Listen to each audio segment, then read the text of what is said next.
croyons que le Seigneur Jésus-Christ a la réponse à toute une vie de questions. Mesdames, Messieurs, bienvenue à l'émission Toute la Bible en parle. Noël Aubu est avec nous aujourd'hui et c'est lui qui nous parlera de l'invitation de notre Père céleste. Les inviter et être prêts ou avoir l'apparence d'être prêts. Et Diane Lauzon est de retour avec la chronique de livres et la chanteuse Lynn Gass sera accompagnée aujourd'hui par Michel et Linda Derry. Donc, un trio. Nous vous offrons les livres Les Leçons de Marie par Gaston Racine et le Nouveau Testament de la Société biblique canadienne. C'est un cadeau.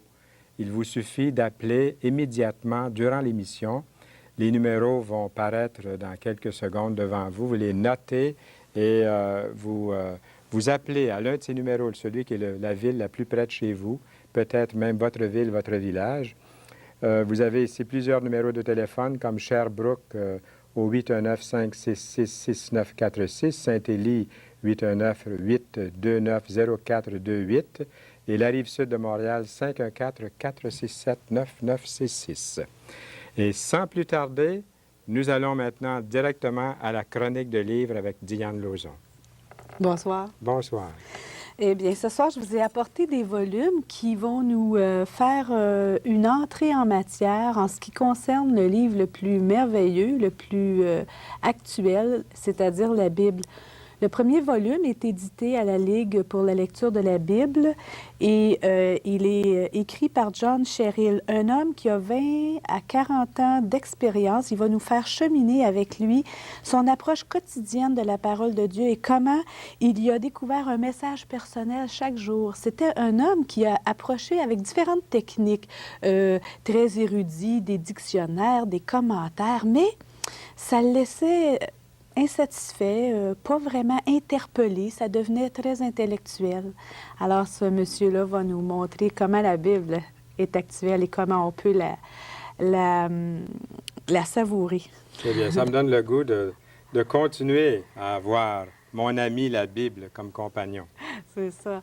Le deuxième est pour les gens qui sont peut-être un petit peu plus familiers avec la parole de Dieu, qui en ont une lecture systématique et quotidienne et qui veulent aller un peu plus loin dans leur cheminement et découvrir, peut-être pas sans aller dans un commentaire très profond, mais en tout cas, reconnaître le contexte historique de chacun des livres. La Bible contient 66 livres et presque autant d'auteurs, si vous me permettez cette parenthèse.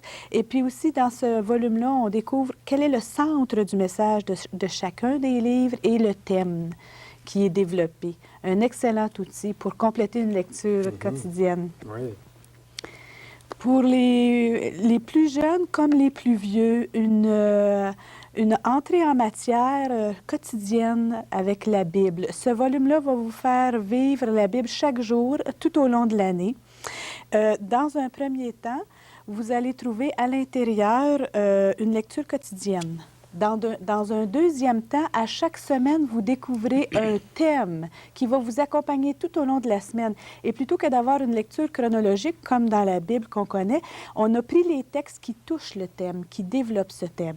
Et en dernier, à chaque mois, chaque fois que vous changez de mois, il y a un tableau graphique d'information. Tous ces volumes-là sont disponibles à la Ligue pour la lecture de la Bible et édités et produits par la Ligue pour la lecture de la Bible. Et vous pouvez les avoir dans toutes les bonnes librairies de votre région. S'ils ne les ont pas, demandez-les, ils vont les trouver pour vous. Qu'est-ce qu'on dit quand on a l'eau à la bouche, on est devant un plat, puis quand c'est devant un livre, qu'est-ce qu'il faudrait dire?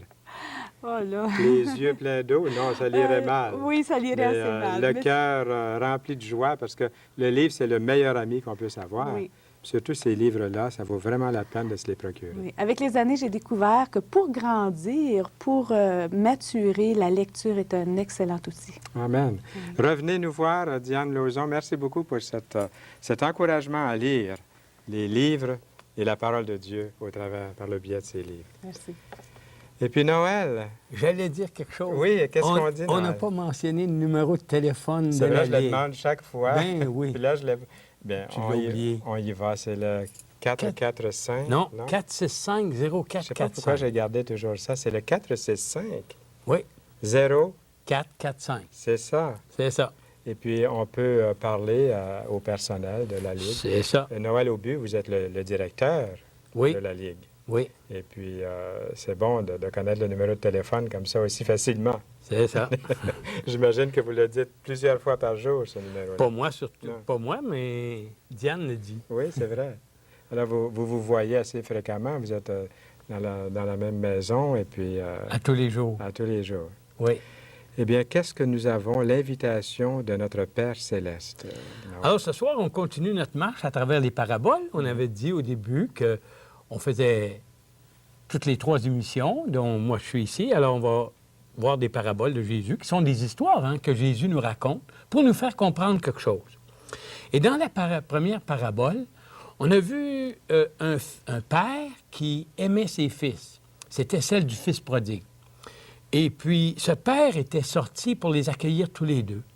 Il était sorti pour accueillir le pas bon qui nous était représenté par le fils le plus jeune, le cadet. Et aussi, il accueille celui qui se pense bon, celui qui était représenté par le fils aîné. Et puis, ce père nous témoignait un amour que nous, les humains, on ne peut pas comprendre. C'est impossible pour nous de comprendre un tel amour. Et aussi, c'est un père qui se réjouit lorsqu'un pécheur revient à la maison avec un cœur repentant. Autrement dit, lorsqu'une personne revient à lui et qui a changé sa façon de vivre. Et dans notre dernière émission, sur les paraboles toujours, nous en avons vu 2 autres où Jésus nous invite à prier souvent, sans jamais se relâcher. Peu importe la nature de notre demande, même si elle peut nous paraître sans importance ou exagérée, Jésus nous dit de prier. Il dit, « Demandez et vous recevrez, cherchez, vous trouverez, et frappez, et l'on vous ouvrira. » Et nous avons aussi pris connaissance d'une autre parabole où Jésus nous disait qu'il fallait prier, mais avec un cœur humble et non un cœur orgueilleux. La Bible dit que Dieu résiste aux orgueilleux, mais il fait grâce aux humbles. Alors, nous avons donc un Père qui nous aime, qui nous accueille, un Père qui écoute nos requêtes et qui se réjouit d'exaucer ceux et celles qui s'approchent de lui dans une attitude d'humilité. Aujourd'hui, nous verrons comment ce même Dieu nous invite à aller vers lui et comment nous répondons à son invitation. Alors, peu de temps après la création, Satan a dit à l'homme que s'il mangeait du fruit de l'arbre que Dieu lui avait défendu, il deviendrait comme un Dieu. Et cette proposition a été très alléchante et elle a plu à Adam et il en a mangé.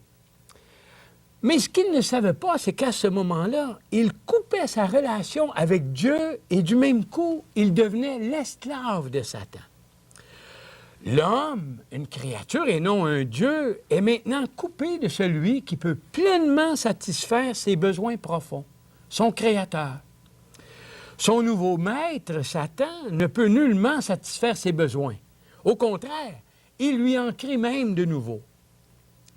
Et au cours des années, ce Dieu d'amour a constamment invité l'homme à revenir vers lui. Il a suscité des prophètes pour l'inviter à changer son comportement. Et en fin de compte, poussant son amour jusqu'au bout, il a envoyé son propre Fils pour renouveler l'invitation, pour que l'homme puisse vraiment entendre le message de Dieu et être réconcilié avec Dieu. Alors, nous allons vous montrer maintenant quelques invitations que Dieu a fait à l'homme. Vous les voyez maintenant sur votre écran et je vais les lire en même temps. « Gens du bout du monde, tournez-vous vers moi et vous serez sauvés, car Dieu, c'est moi et personne d'autre. » Voyez-vous ici, Dieu rappelle à l'homme qu'il n'est pas un Dieu, c'est lui qui est Dieu et que lui seul peut sauver. Et il dit aussi, « Oh là, vous tous qui avez soif, je vous offre de l'eau, venez. Même si vous n'avez pas d'argent, venez vous procurer de quoi manger. C'est gratuit. » Dieu ne parle pas de cette soif de l'eau du robinet, là. Il parle de cette soif de nos besoins profonds que seul Dieu peut combler en nous. Et aussi, Jésus dit, « Venez à moi, vous tous qui êtes fatigués et chargés, et je vous donnerai du repos. Prenez mon joug sur vous et recevez mes instructions, car je suis doux et humble de cœur, et vous trouverez du repos pour vos âmes. Aussi, alors qu'il était dans le temple, il s'écrie, « Si quelqu'un a soif, qu'il vienne à moi et qu'il boive. Celui qui croit en moi, des fleuves d'eau vive couleront de son cœur. » Et en fin de compte, dans le livre de l'Apocalypse, Jésus dit, « Écoute, je me tiens à la porte et je frappe. Si quelqu'un entend ma voix et ouvre la porte, j'entrerai chez lui, je mangerai avec lui et il mangera avec moi. » Alors, depuis des millénaires, les hommes de tous les temps ont entendu ces invitations. Oh, certains y ont répondu, mais la grande majorité ont fait la sourde oreille. Ils ont simplement ignoré l'invitation à revenir vers leur Créateur. Aujourd'hui, quelle est notre réponse à ces invitations? Nous tournons-nous vers Dieu pour être sauvés? Allons-nous à lui pour apaiser notre soif? Lorsque nous sommes fatigués et chargés, allons-nous à Jésus pour recevoir du repos? Écoutons-nous pour discerner sa voix et lui ouvrons-nous la porte? Alors nous allons maintenant écouter une parabole de Jésus et nous allons voir si nous faisons partie de ce groupe de gens qui ont entendu l'invitation, mais qui l'ont refusée. Et étant donné que Diane est ici avec nous, alors je vais lui demander de lire cette parabole. C'est dans Matthieu 22 et le verset 1er. Jésus utilisa de nouveau des paraboles pour parler à ses auditeurs. Il leur dit, « Voici à quoi ressemble le royaume des cieux. Un roi organisa un repas de mariage pour son fils. Il envoya des serviteurs appeler les invités pour ce repas, mais ils ne voulurent pas venir.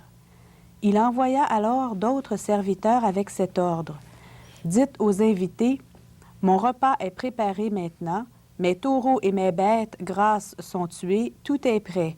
Venez au repas de mariage. » Mais les invités ne s'en soucièrent pas et s'en allèrent à leurs affaires. L'un à son champ, l'autre à son commerce, les autres saisirent les serviteurs, les maltraitèrent et les tuèrent. Le roi se mit en colère. Il envoya ses soldats tuer ces assassins et incendier leur ville. Puis il dit à ses serviteurs, « Le repas de mariage est prêt, mais les invités ne le méritaient pas. Allez donc dans les principales rues et invitez au repas tous ceux que vous pourrez trouver. » Les serviteurs s'en allèrent dans les rues et rassemblèrent tous ceux qu'ils trouvèrent, les mauvais comme les bons, et ainsi la salle de fête se remplit de monde. Le roi entra alors pour voir les invités, et il aperçut un homme qui ne portait pas d'habit de mariage. Il lui dit, « Mon ami, comment es-tu entré ici sans avoir d'habit de mariage? » Mais l'homme ne répondit rien. Alors le roi dit aux serviteurs, « Liez-lui les pieds et les mains, et jetez-le dehors dans l'obscurité, c'est là qu'il pleurera et grincera des dents. » Car, ajouta Jésus, « Beaucoup sont appelés, mais peu sont choisis. » Alors, que retenons-nous de cette parabole concernant l'invitation de Dieu et notre réponse à cette invitation? Premièrement, on voit un roi qui invite des gens à un repas de noces. Pour lui, c'était un repas très important. Mais les invités ne semblent pas vouloir y aller. Et le roi renouvelle son invitation. Oui, il les informe que tout est prêt. Il leur dit de venir à la fête. Mais les invités négligent l'invitation et trouvent toutes sortes d'excuses. Oh, le champ, les affaires, le commerce, et ainsi de suite. Ils sont même outrageux envers les serviteurs du roi. Et les invités sont trouvés indignes du repas. Et l'invitation est faite à la foule en général, aux pauvres, aux estropiés, aux aveugles, aux boiteux, même aux méchants, tout le monde.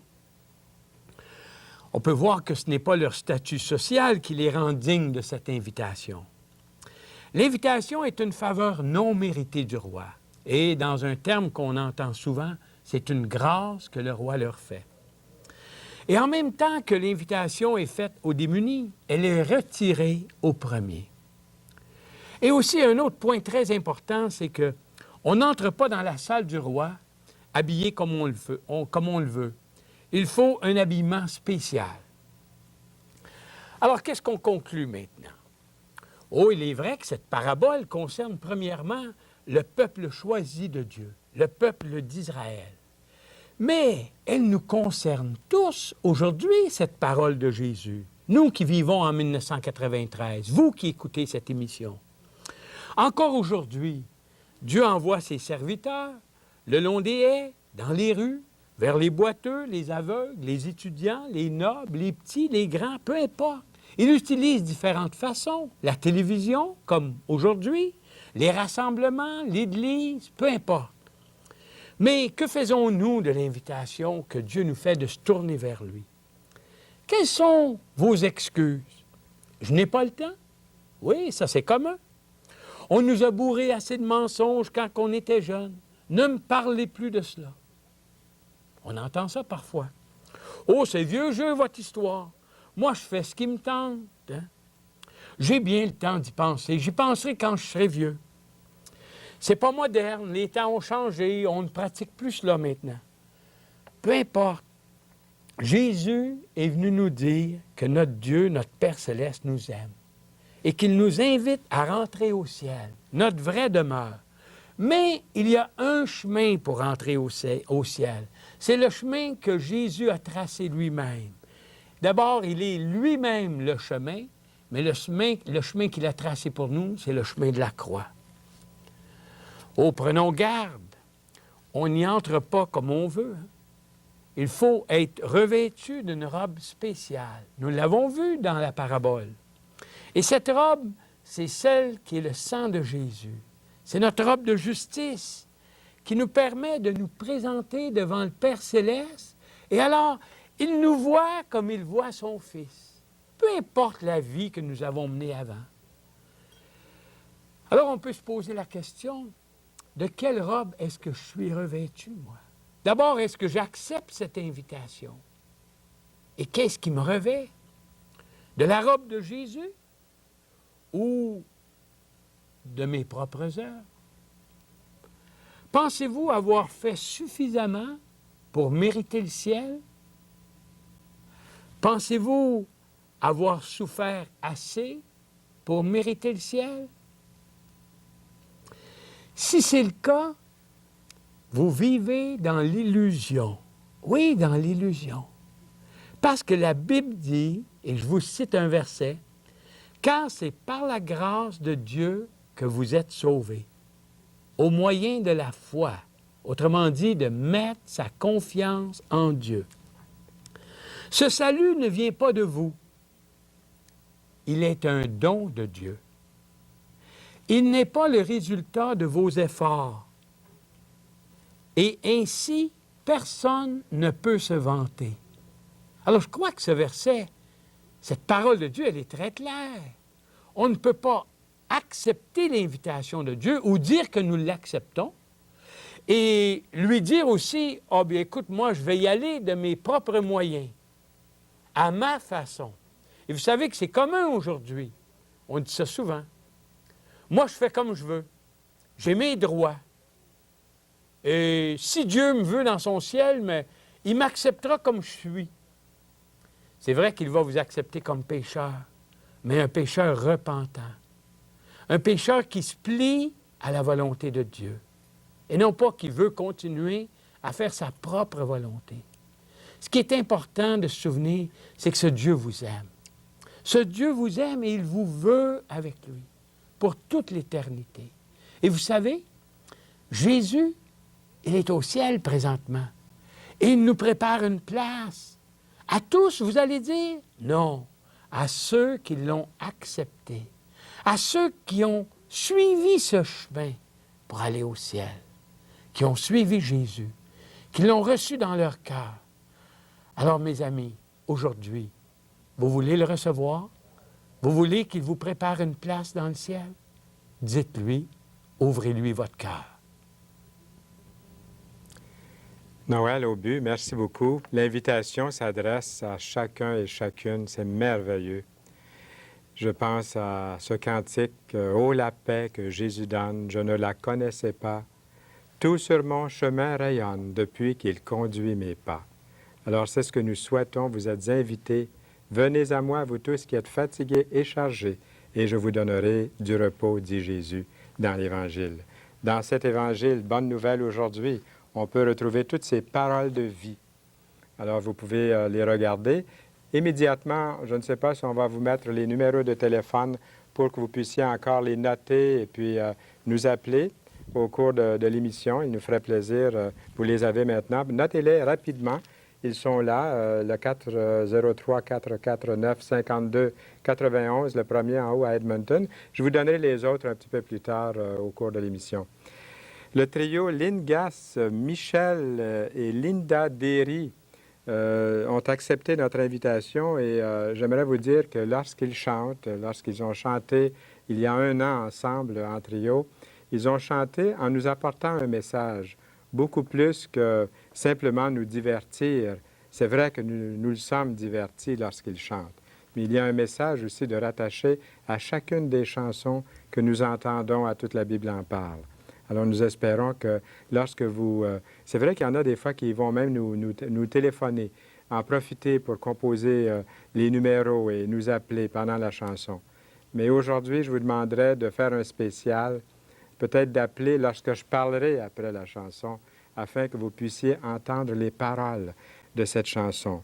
Le thème, le titre, c'est que l'on adore le Seigneur notre Dieu. Alors, c'est un cantique de louange qu'on peut chanter lorsque nous lui appartenons.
Il est Seigneur, il n'y en a pas d'autre.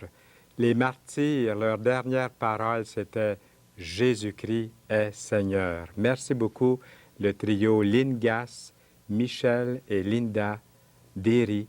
Ils nous reviendront la semaine prochaine en duo. Linda et Lynn vont chanter ensemble dès la prochaine émission.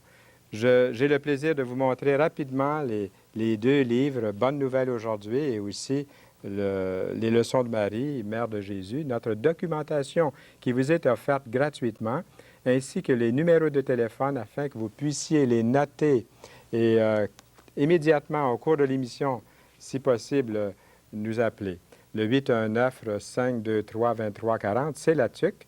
Montréal et la Rive-Sud, le même numéro de téléphone, 514-467-9966. Et je crois que je vous ai donné les autres numéros au cours de l'émission et j'aimerais accorder à notre invité Noël Aubu le mot de la fin. Fernand, ce qui me surprend, c'est qu'on puisse ne pas accepter cette invitation. Il y en a des... C'est étonnant, oui. on va dire le moins. Et la Bible dit, celui qui a le Fils a la vie. Celui qui n'a pas le Fils n'a pas la vie. Et les gens le savent et ils refusent l'invitation. Moi, ça me dépasse. Qu'est-ce qu'il faut dire? Je ne sais pas. Frapper? Bien, je pense continuer. que en ce qui te concerne, en ce qui nous concerne, en ce qui vous concerne, Diane et toute l'équipe, il y a toute une équipe ici ce soir. Et c'est une équipe de croyants. Et nous lançons l'invitation. C'est ça. Alors, le travail est fait. Et c'est à vous maintenant, à chacun, de répondre à cette invitation, dire « Oui, Seigneur », comme Noël l'a dit, et comme Diane et les autres l'ont dit, les chants par les chants. J'aimerais simplement venir à toi. Toi qui as dit « Venez à moi, je viens à toi ». Eh bien, la semaine prochaine, ce sera Robert et Nathalie Hainaut qui viendront nous rendre leur témoignage de leur amour et de l'amour pour la lecture. À bientôt.